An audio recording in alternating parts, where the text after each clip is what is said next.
I hope you still have a little bit of energy and mind space left. I'm sure you have been to a lot of interesting talks, and I can say for my own that I'm starting to feel a little bit tired. But I'm also really excited about this panel because for me, I think there's a lot of misconception about energy medicine, and that's really what I wanted to kind of shed some light upon and also give a perspective from some different angles. So we have Henning here. Yes, you're an engineer, Yeah. but you have really specialized in trying from a scientific vantage point to understand quantum energy, healing, health, and connect the dots from a scientific perspective. And I think that's needed for sure. But also we have Anna, who's a shaman and coming from the ancient traditions. And if you ask me, that is also really quite a necessity to understand that part of it. And then we have Dr. Olivia Lesslar. And again, you obviously also come with you come with your caretaker and your medicine background, but also I know you are very much into the body-mind connection, but maybe not just body-mind, soul. So thank you guys for being here. Yeah, you're welcome. Before we start, I will share a little story from my own journey. I actually was definitely not a believer of energy healing, and I found it a little bit woo-woo. I had some girlfriends that worked with it, and I was like, yeah, okay. I was in my corporate world and, just pushing through. And I had a lot of back pain at a point, and I was a girl or woman in a gym that I used. She was like, I'm so tired of seeing you being so constructed. You should go to this woman. And I was like, okay, yeah, what's that? And she said, she's a healer. I was like, But at that point, I was also like, okay, you know what? What's the worst thing that can happen? I went, I cried for 3 hours, and I left with no pain. and that really sparked my curiosity, but also really understanding, like, there's so much more deeper. Okay, I will try and over. Okay. Be as loud, no.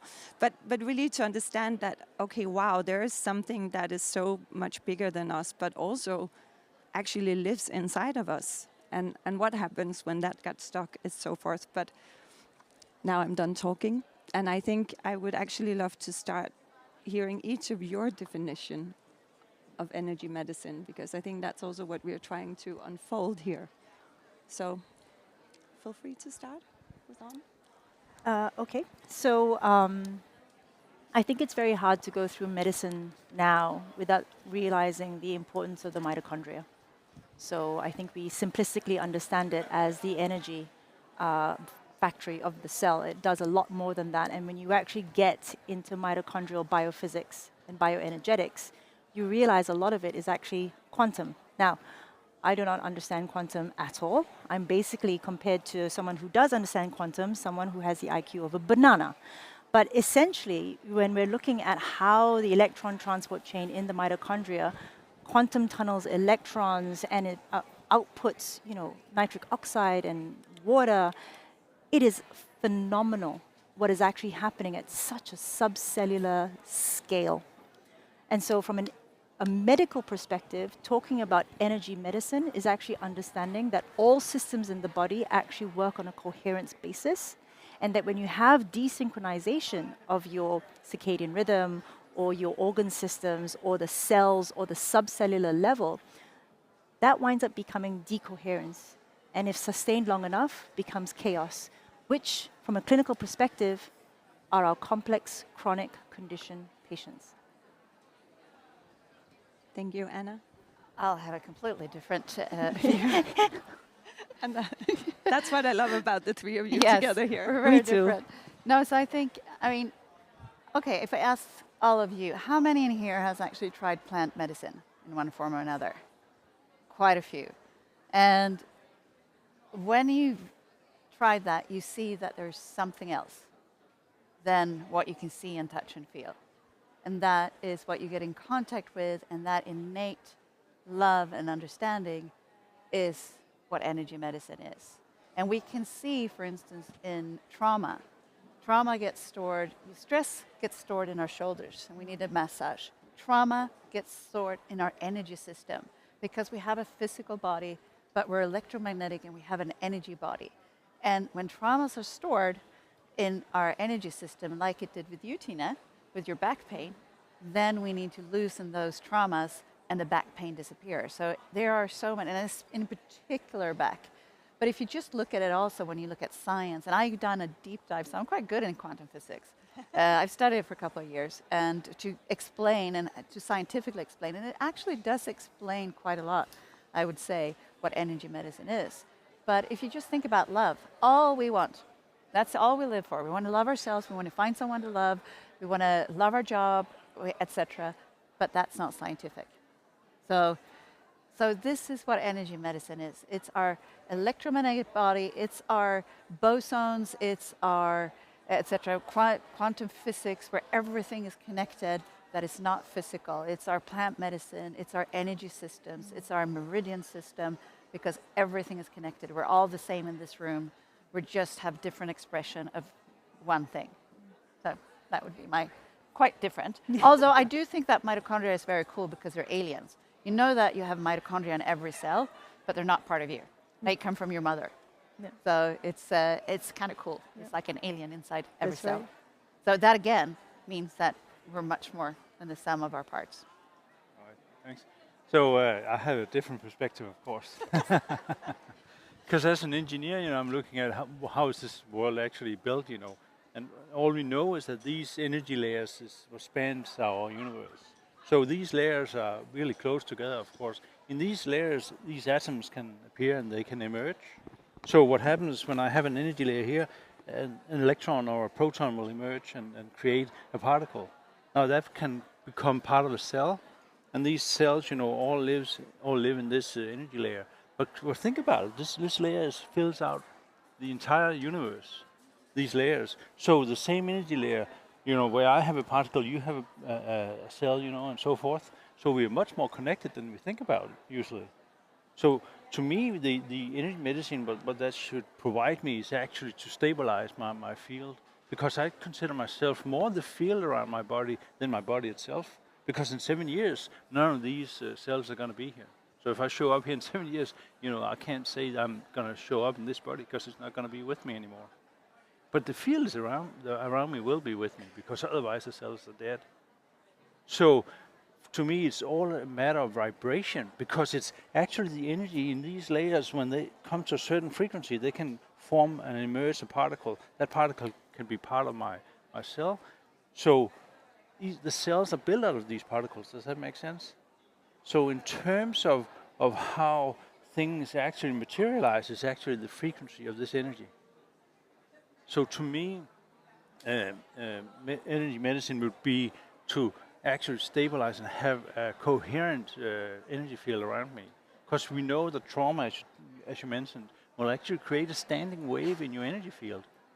So just to give you an example, we know that water, when it flows, it has to flow in order for us to drink it. So in order for our body to work perfectly, the energy needs to flow. When a standing wave from a trauma sits somewhere in your field, that will actually hurt that organ or wherever it's sitting. So with our thoughts and feelings, we actually emit these electromagnetic waves, and that forms our field as well.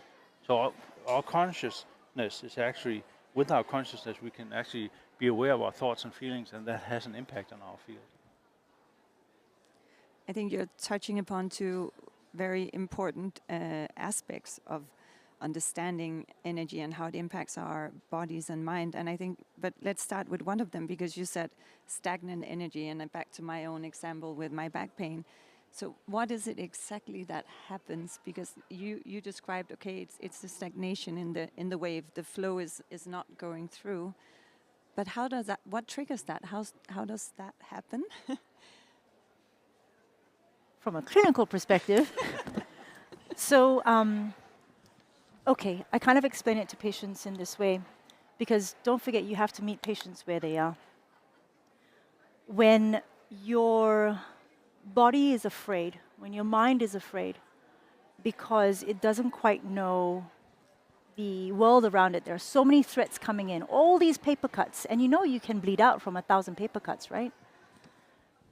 The body sometimes goes, okay, you've been wearing shoes, so much so that I don't understand the ground, the terrain that you're wandering in anymore. The feet are the one part of your body that is meant to always be in physical contact with the earth at all times from an evolutionary perspective. Then we wear sensory deprivation chambers. We no longer feel. So the brain gets very afraid. So if the brain doesn't know exactly what it is that's out there, plus, you know, you fought with your wife and, you know, you've got issues with your taxes and your dog's sick, it's afraid. And so in an attempt to protect you, in an attempt to help you, it's going to ask you, your body, to be more careful with how it steps forward. And what does it do? It actually gives you back pain because the lower back innervates the bottom of the soles of your feet. Your L5, S1, S2, right? It innervates the bottom of your feet. So you get patients who have back pain in part because your body is trying to slow you down and not walk too fast. That's one of the things that I talk to my patients about, right? Because the brain needs to feel safe. So that's a clinical part to that. Oh, I have a completely different. So, but it's all, I think we're saying the same thing with 3 different languages. It's like Greek, Swedish, and English, Danish, and American. But I would say I look at that traumas that happens, and we know, I don't know if you've done the A to C score. The ACE. ACE score. The 10 questions on adverse childhood experiences that you might have had. And if you have a score 6 or above, you live 20 years less. Yeah. It's like if there's anything to talk about longevity, deal with traumas. Now, how do you deal with traumas? Sometimes you can't deal with it mentally because they're actually stuck. Sometimes when I've done treatments on people, I find, I'll tell you one story, a friend of mine that I'd known for 20 years. And I did a treatment, and you go into someone's, and this is quantum physics, when you work as a shaman, you go into their subconscious, and you can pick up memories that they don't remember. Because actually, and even Max Planck said this, that memories are not stored in our brain. They're stored in the ether. And it's about how we can actually pick them and connect with them. So as a shaman, you learn how to do this. And I saw in her, and she always had problem with guys and never find the right man, etc. And this is just 10 years ago, and I've known her now for 30 years. And I saw, when I went down, I just saw this image of a male hand touching her genitalia. And afterwards, when we were done with the session, I usually don't talk about the traumas because there's no point. The main point is to just fix them. But I had to ask her, says, were you sexually abused as a kid? And she said, yes, but I can't remember who it was. It was someone, I cannot remember it because I only saw the hand and I heard the noises. And she said, I can only hear the noises. So we worked with that and to release that energy. That's stuck. It's kind of like just like you have in your shoulders, to release that energy through a variety of tools that are somewhat non-scientific, and was able to release that so she could, and it's been a huge change since then, and it comes gradually where she then have a healthier relationship with men, etc. She still doesn't remember who it was, and it's not important, but it's those are the ways that how we can work with energy medicine and work with traumas, because they will affect you. And we all have traumas, and you can look at it as an LP record. You guys still remember what LP records are. And it becomes track in our LP record. And what you can do with a variety of modalities, and not energy medicine is not the only tool, there's so many different tools, but these LP records, I remember someone told me that I could not draw when I was young, and it's still stuck in my LP record. I actually tried to work with it, but I actually can't draw. But I'm sure that if I did enough, I haven't been interested in doing enough work, but I could take away that in my LP record so it becomes flat, and I could probably learn to draw if that was something I really wanted to do. So I see that traumas and things that happen, it can be small things and it can be sexual abuse. They create these tracks that disturbs us for the future to function optimally, and we can reduce that through working with energy medicine. And it can be healing, it can be crystal healing, it can be shamanism. There's so many things. It can be plant medicine. So there's lots of different ways on how you can work with it. But it's very interesting because I think the challenge of many of these traumas is that we have suppressed them, right? We don't remember. And that is for me, and that was the revelation I went through, and I hope others will be curious about, and I think that's what really also many experience with plant medicine, is you open that dimension, but it can also be done with, if you're not into plant medicine, through a shaman, through healing, and that somebody guides you and helps you to kind of, whether you, it's not necessarily that you have to remember it, but just to release it, right? Yeah. Or breath work with Boniface. Also an option. I think the number one, one of the biggest barriers to healing for patients is that they are their own energetic block, because they believe that their symptoms prove that their body is broken or that their mind is broken. And when you don't give your body self-compassion and the benefit of the doubt, in understanding that all the things that we're experiencing, including back pain, which John Sano wrote a book called Healing Back Pain, which was talking about back pain as being, from an energetic, emotional perspective, you know, a lack of support from family or friends or work or something like that. But if you believe that your condition is a punishment, your fault, your body is broken and so is your mind, your body is so trained to please you, it will prove you right. So don't be your own energetic block, you know? I would love to hear your perspective on this, Henning, because I know this is also something you have written books about it, and it's like how actually you, through quantum physics, also can scientifically prove that our thoughts will impact our physical body. Well, I think to me it's been so obvious now that, because what Einstein told us, he said it's the field that's the sole governing agency of the particle. What does that mean? That means that it's always the field that constructs anything we see as the physical world. So there's a field around everything. There's a field around the proton in the middle of the atom, right? There's a field around the electron. So there's a field around everything. So Dr. Michael Levin, he showed us how a field around every living species is actually the field that is the common denominator for the organisms, you can say. Because in this field, there's like a picture of how this organism is actually working. So when the cells are in touch with this field, when they can actually go into this field and know what to do, then they can work in coherence, they can work together. So they're collectively aware of each other. Each and every cell in my body is aware of each other. Because if we take out their ability to talk to each other, the ion channel in the cell membrane, then they will start behaving on their own. That's what we call cancer. But when you reinstall this ion channel in the cell membrane, they will start cooperating again. But we have to think about the field as the collective awareness of these cells. So the sum of the energy from all the cells is actually what we got out here, and that's where the organism itself is described, so to speak. But then what happens? So if I tell myself every day that, I'm sick or I'm an idiot or I'm not capable or good enough or whatever, we all can go and keep repeating to ourselves, what is it that actually happens? Well, to me, you're having an effect on your field, so you won't have, it's kind of like if you block that entrance to the field in order to know what is it actually the cells are going to cooperate about. So to me, it's like a standing wave, because a standing wave is like a blockage that won't allow you to go into the information. So it's more of information on how to work together we have around us. That's what the field is to me. Also, you talked yesterday about, and several others, about water. And we are mostly water as beings. And how many in here has heard about Emoto and his water experiment? Lots of hands. Where he showed that if you give a water crystal love, it has a beautiful structure and puts in a beautiful structure. If you give it hate, and rock music actually, although I do like rock music, so I don't know, but if you give it hate, it has a horrible structure. And it's been published in many ways. Now, the same thing for us. What happens, and this is kind of a beyond, but also because water holds energy. The most powerful computer today, the quantum physics computers, they have the memory in the water because there's no chip that you can hold that much memory. So water is amazing, and especially structured water that we heard about as well.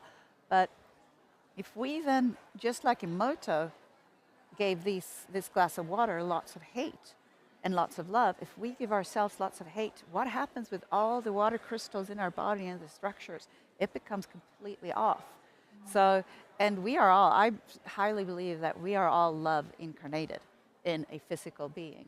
So that's who we are. And if we then, and our innate kind of built is love, but if we constantly bombard it with hate, and I think the worst ones are ourselves, then just the crystal, just think about it as crystal. And if you haven't seen Emoto's work, you can look at it up online, and you can really see what happens. And it's also been proven with plants, where you have 2 plants at home. You can do this. It's not nice to the plant that dies, but you can do this because you give one plant lots of love, similar plants, and the one you give them lots of hate, and just see what happens with the plants.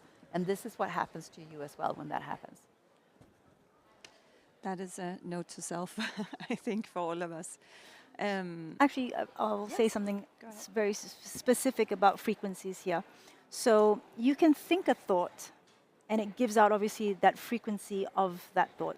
It's a brainwave. You can measure it with EEG and connectomics. But if you say something out loud, your auditory system actually hears it. And it goes to a different part of your brain, and you get kind of a double whammy, right? So you have the thought frequency, but you also have the frequency of sound. Now, the interesting thing about energy is that it can neither be created nor destroyed, and there is something called photophonic coupling in the ear, which means that you can actually hear a sound and translate it into light, or you can see light penetrates into your ear, and it turns into an electrical signal, which is perceived as sound by your brain. That's an aside. It's just so complicated. I know very little. You guys can school me on this. But one of the things that we do see as well is that because you say something and you then hear it, your brain lights up in different ways in an MRI.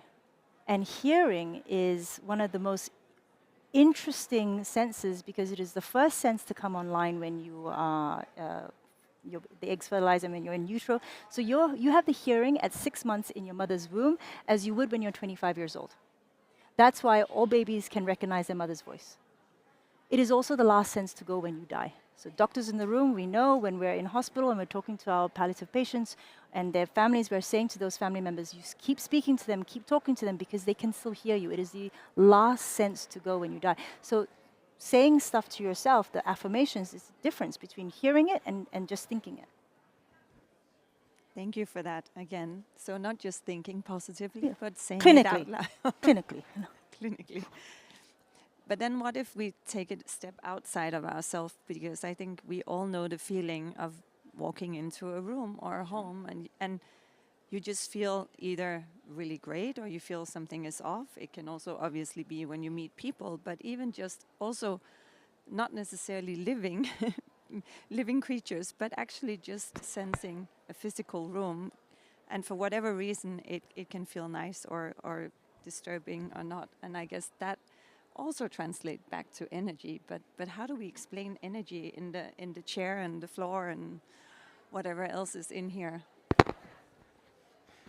I look at you. Yeah. Well, it's a very good question. I think in terms of our body, at least, because as the water is what we got 60 to 70% water, right? That's our body. So you know the structure in the water, how the cells come along. I mean, sorry, how the molecules come along. They will actually form like a honeycomb.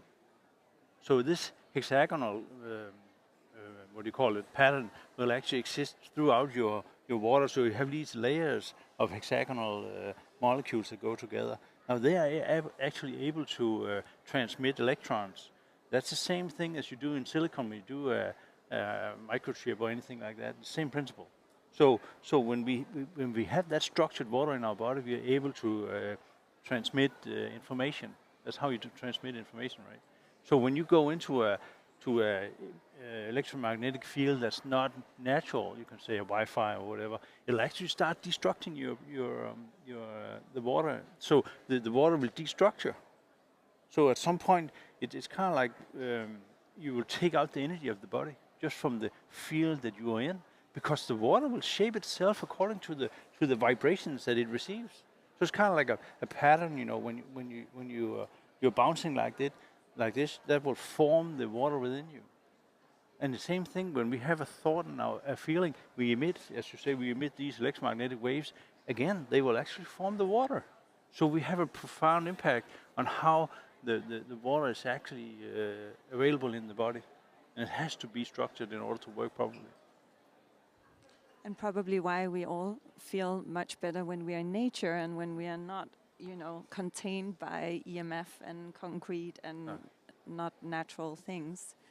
So how does it impact us, Anna?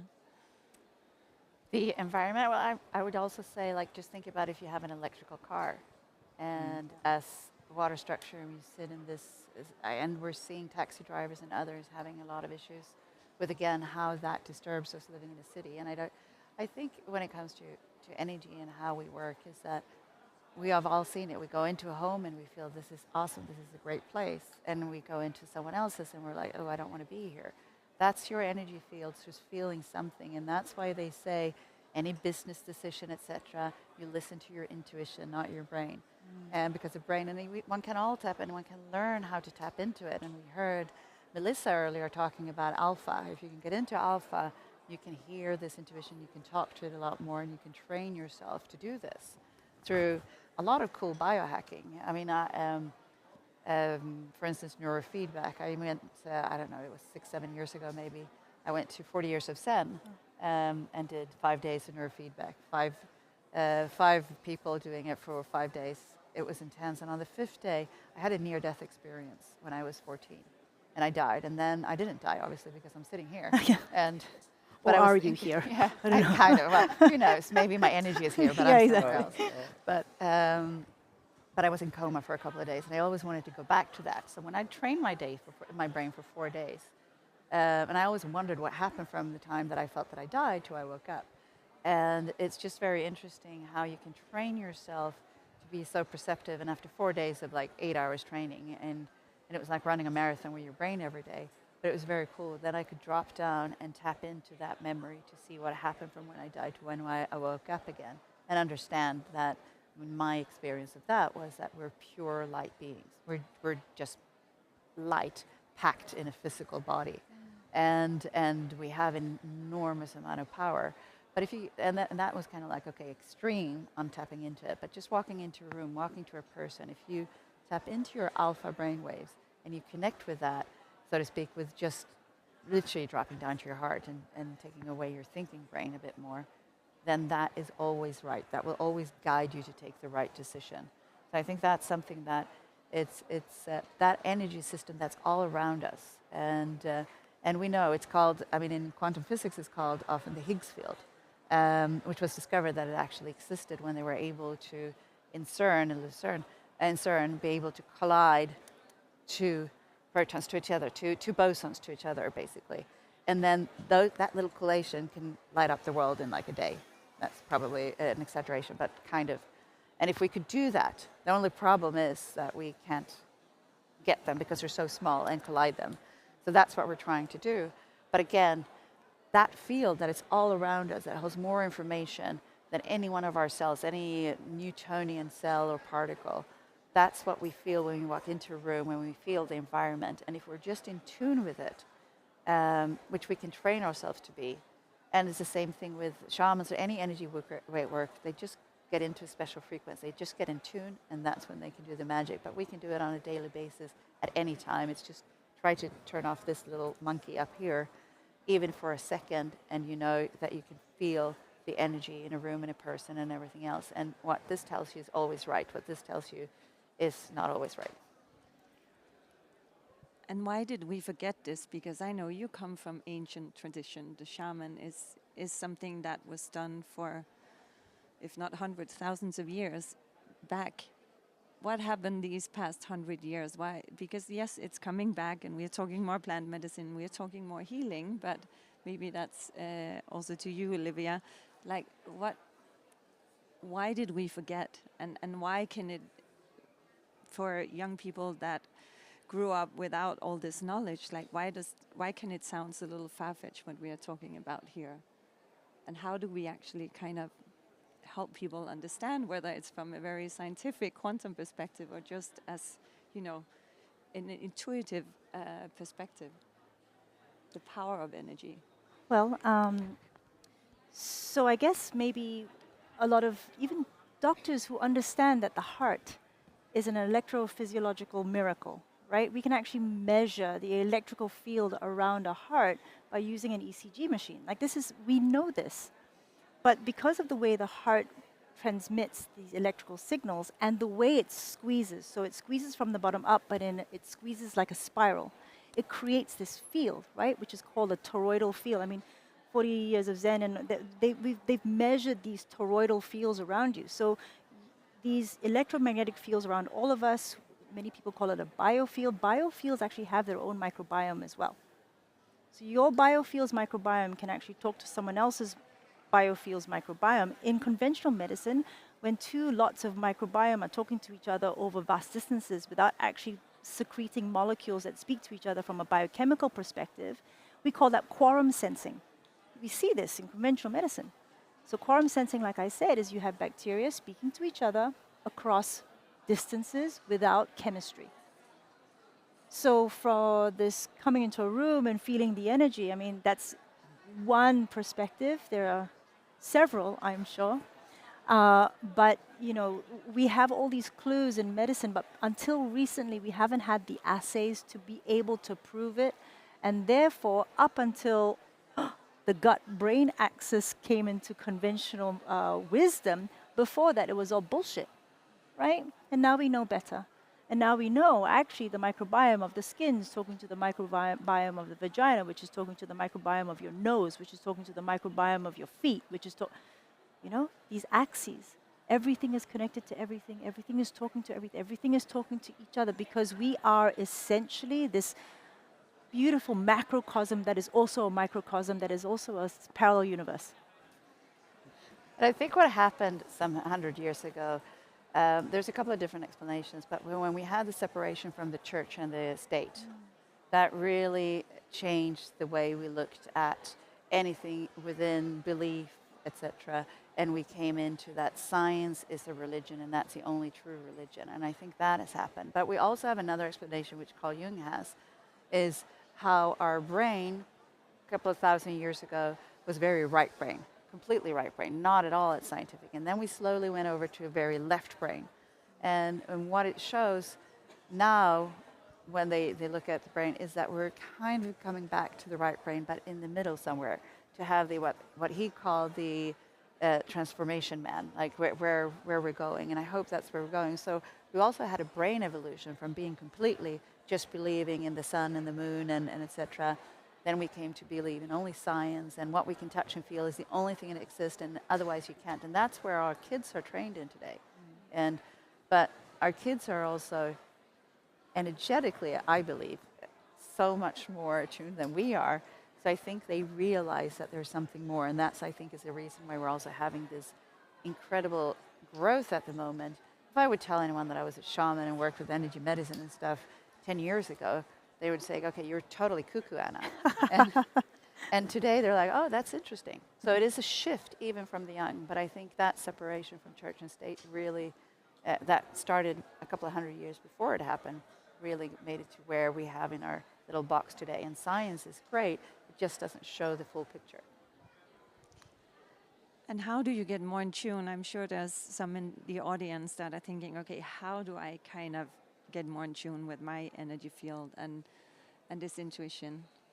I think, you know, getting into contact with your heart is actually the best you can do, because when you have a 0.1 Hertz frequency between your heart and your brain, that's when you have a resonant, what do you call it, like a vibration in your system. And that's when you can tune into yourself. From my point of view, that's what HeartMath has told us. You know, when you have this, when you let the heart set the vibrational frequency in your body, and you have a profound shift that makes you in tune with yourself, so to speak, right? So I think knowing that the heart is actually your best, the best way to know who you are. That's where all the information is actually coming from, as I see it. Beautiful. Yeah, the heart is really the master. It is the master. This is the disciple, but we let the disciple run our lives. And I think that's But I mean, in these past 2 days, oh my God, have we heard that stress is bad for us? Like talk after talk after talk. And lots of methods on how we can do it, whether it's going out barefoot or breathing this thing or dancing or doing pull-ups or whatever it is. And all of those things makes us get more connected. And then you can make, and of course, breath, one of the most powerful thing, and which one of us and Dr. Tam did yesterday, is the breath, because that could connect us. Meditation can be really hard. Somatic therapy, we saw that. Actually, okay, Boniface, you're kind of on with us doing this.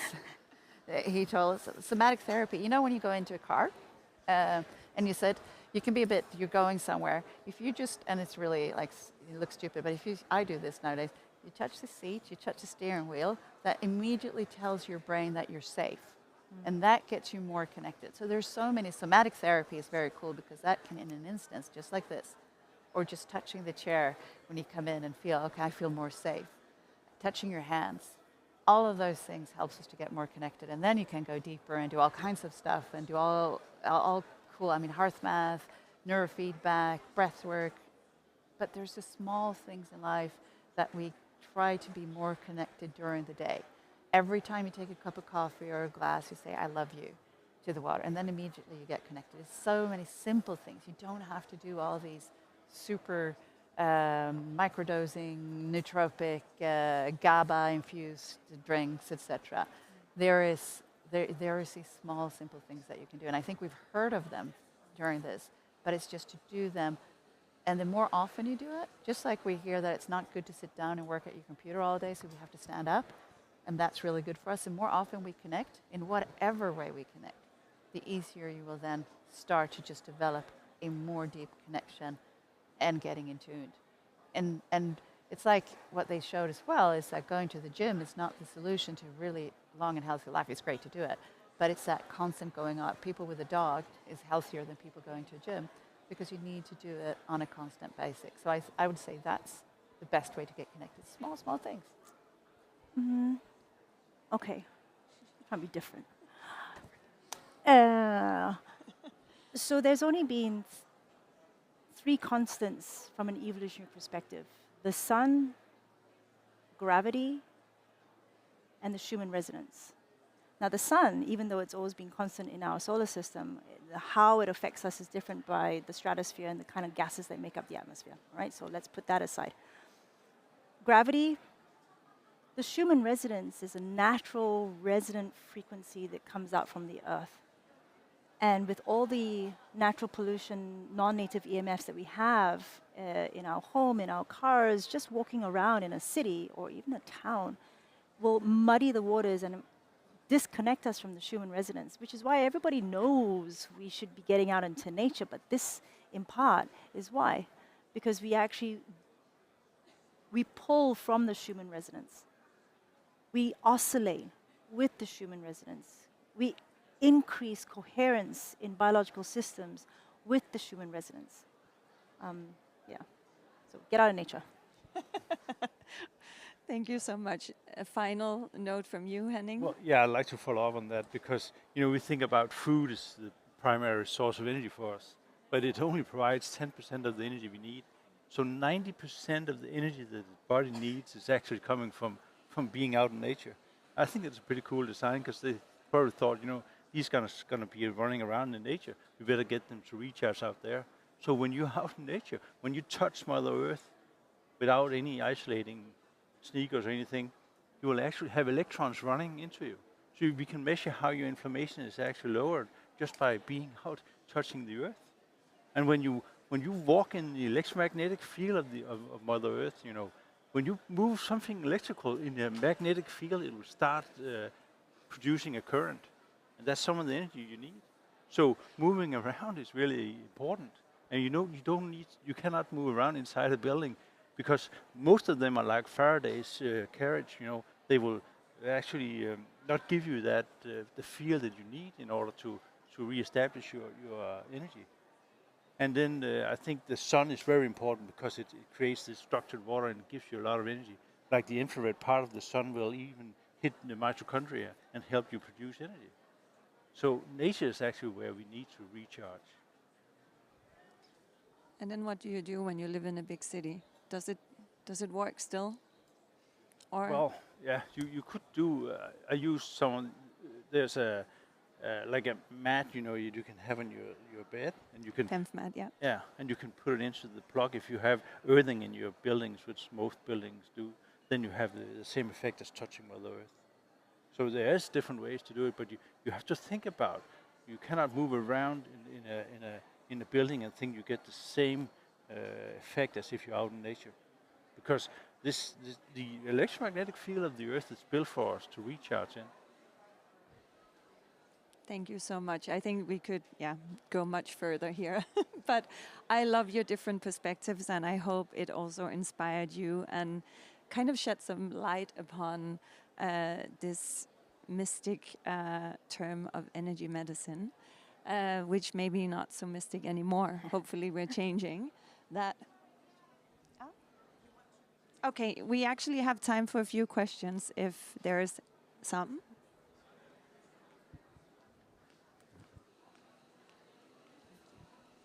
Thank you all. That was really interesting, and for me, an introduction. Actually, I didn't know much about energy medicine. My question is, how does one go about deciding to see an energy healer? Is it something like Tina had a problem with her back, or is it something like, I'm feeling a bit out of it, I'm not sure what's wrong with me?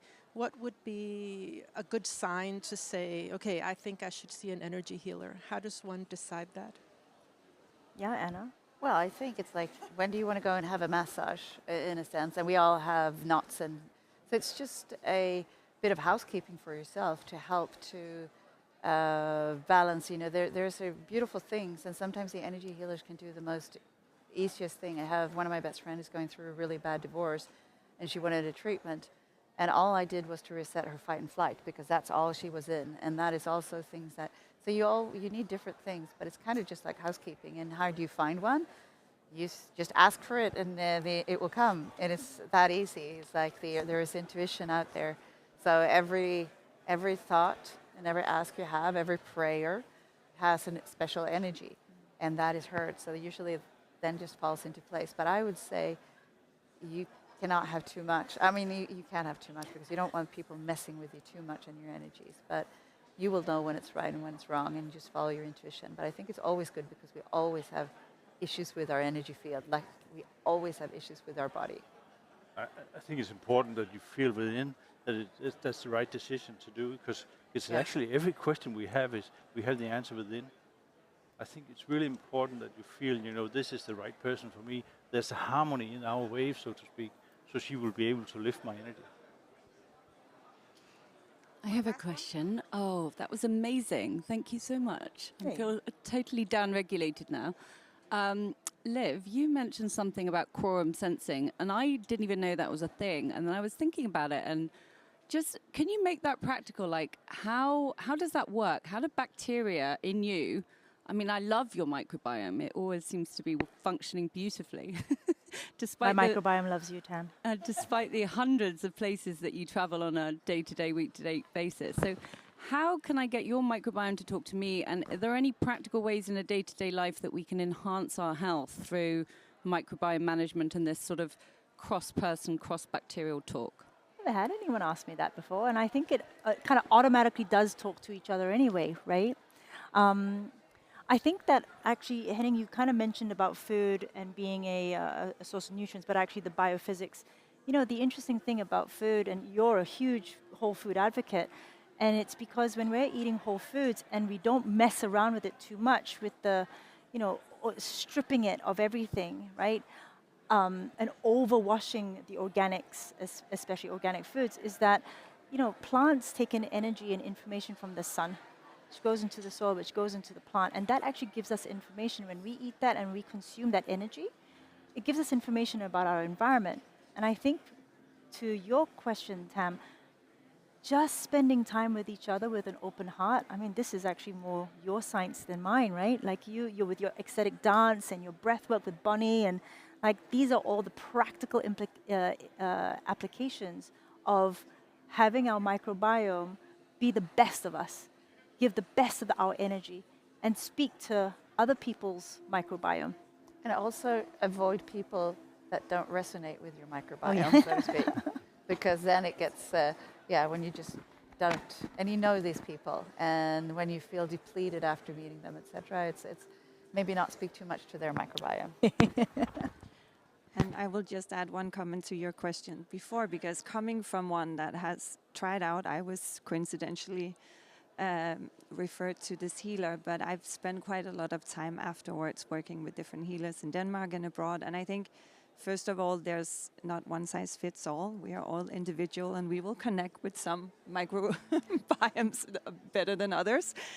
So I think it's also a little bit of trial and error, and I think it's also important to remember that it's not something you can book in on a Tuesday and say, now I'll go and heal myself, even with the right guidance per se. It can be, but it can also be a process, and it can also, I think it's one of those places where, again, back to intuition, you have to really just be open-minded, curious, and try out. And I would love to share, if somebody wants, I can share the healers that I work with and we work with at 130 Labs. But again, they're not necessarily the right ones for you, but at least that's a starting point.